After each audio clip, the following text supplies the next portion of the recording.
Thank you. Madam Immaculate Kasait, Data Commissioner, Office of the Data Protection Commission. Mr. David Omoyo, CEO, Media Council of Kenya. Mr. Mtuma Matthew, Editor-in-Chief of Nation Media Group PLC. Mr. Leo Bachman, joining us online, founder of the Israel Innovation Institute. Mr. Jack Ngare, the Managing Director, Microsoft Africa Development. I don't know if he's here yet. Distinguished guests, ladies and gentlemen, good morning. It's a great honor to be here today among the continent's most ingenious marketers and business leaders who are ready to share applicable knowledge and frameworks for implementing a digital tech-ready roadmap for Africa. I would like to congratulate the Nation Media Group for putting together such an elaborate event, and I look forward to the numerous insights gained from picking the brains of the great minds here today. I am informed that the theme for the summit is the global tech over. I must say I love the pun. It is very befitting. It explains precisely why we are here, where the world is headed, and why we need to understand that we need technology to survive in the future, not only for our businesses and social interactions, but also to remain relevant and globally competitive. Today, I am honored to speak on the various strategic and policy interventions by the government to promote adoption of the digital economy, in line with the Big Four Agenda and Vision 2030. Ladies and gentlemen, the government of Kenya is alive to the importance of technology and innovation in achieving Kenya's strategic goals, advancing our economy and promoting solutions for meeting development challenges facing the country. As stated by Madam Kasait, the Kenya's economic blueprint, the Vision 2030, promotes implementation of policies for broad-based inclusive growth. The vision is implemented through a series of 5-year medium-term plans, and Kenya's third medium-term plan prioritizes the Big Four agenda as set out by the President, His Excellency Uhuru Kenyatta, which focuses on boosting manufacturing, promoting affordable housing, food and nutrition security, and universal health coverage. The Vision 2030 calls for the development of a vibrant ICT sector that promotes socioeconomic growth and drives productivity in other sectors. The ICT sector is therefore positioned as a critical driver and enabler to Kenya's socioeconomic development. It is on this premise that the government of Kenya has developed and put in place an enabling policy, legislative, and institutional framework that emphasizes the importance of technology and innovation in achieving Kenya's developmental goals. We do have in place the National ICT Policy, which is designed to realize the potential of the digital economy by creating an enabling environment for all citizens and stakeholders through facilitating universal access to ICT infrastructure and services all over the country. We also have in place the Digital Economy Blueprint for Africa, which was launched at the Smart Africa Summit in Rwanda in 2019.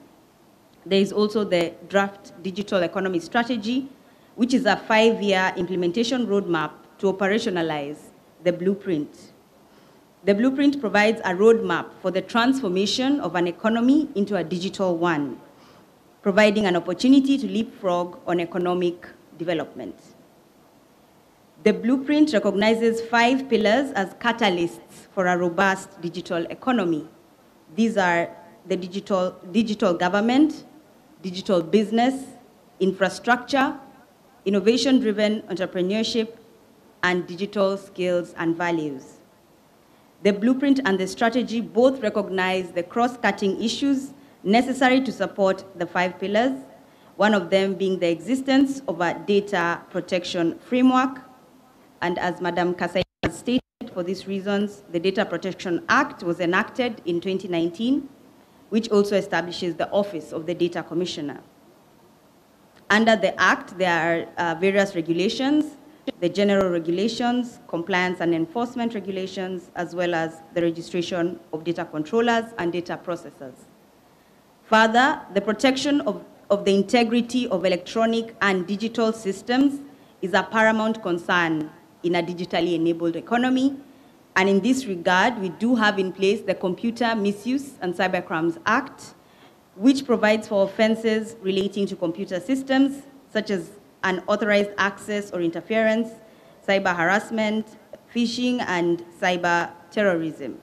It contains provisions to enable timely and effective detection, prohibition, and prosecution of computer and cyber crimes, and facilitates international cooperation in dealing with computer and cybercrime matters. Under cybersecurity, we have various other documents, such as the Consumer Protection Regulations under the Kenya Information and Communications Act. We have guidelines on cybersecurity for payment service providers, as well as the National Cybersecurity Strategy that was developed by the Ministry of ICT. Further, ladies and gentlemen, the government, in its quest to adopt a digital economy in line with the Big Four agenda and Vision 2030, has made significant milestones with respect to ICT infrastructure and has laid down over 9,000 kilometers of the national optic fiber backbone infrastructure across all 47 counties.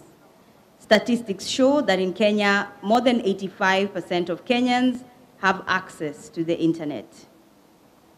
On digital skills and towards development of a digitally skilled workforce, the government has in place the digital literacy program aimed at imparting digital skills to young minds from an early age, which has seen the distribution of over 1 million digital devices in over 22,000 public schools and training of over 300,000 teachers. The ministry, through the ICT Authority, also piloted the SchoolNet project, targeting 9,600 students and 200 teachers in 13 schools for the pilot program. And this initiative is part of the government's efforts for sustainable solutions for school connectivity to spur learning and utilization of digital devices. To further prepare the youth of Kenya for the digital space opportunities and the world of online work, the government of Kenya launched the Ajira digital program. I believe we can see a poster right there on the side, under which free training on how to work online is provided to the youth on the platform ajiradigital.go.ke. There, the youth learn how to take up opportunities provided by the gig economy. Further, the ICT ministry encourages innovative youth in the country to take advantage of one of our programs known as the Huduma White Box, a one-stop shop for anyone who wants to present, share, or sell their ideas, innovations, or solutions. Through the website whitebox.go.ke, the youth can forward their innovations and ideas for promotion and support, including facilities being awarded to qualified startups.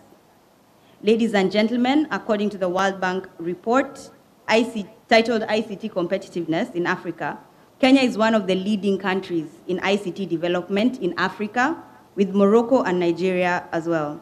Kenya is therefore a leader in digitization in both private and public sectors, with a growth of roughly 25% in internet penetration in the period 2001 to 2016. Further to this, Kenya's digital economy has been advancing with the growth of ICT as a developmental pillar under the development documents.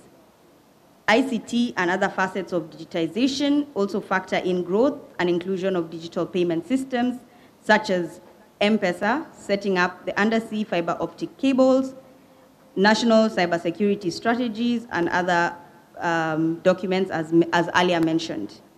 As I conclude, it is evident that the government is working to ensure that Kenya is at par with the rest of the developing world in embracing a vibrant digital economy. The ICT ministry is at the forefront of ensuring that Kenyans realize the full potential of the digital economy by creating an enabling environment for all citizens and stakeholders, and by enabling Kenya become a more prosperous participant in the global economy. I wish you all a fruitful deliberations today, and I look forward to implementation of the key issues that are discussed here today. Asanteni sana. Thank you very much, Madam CAS.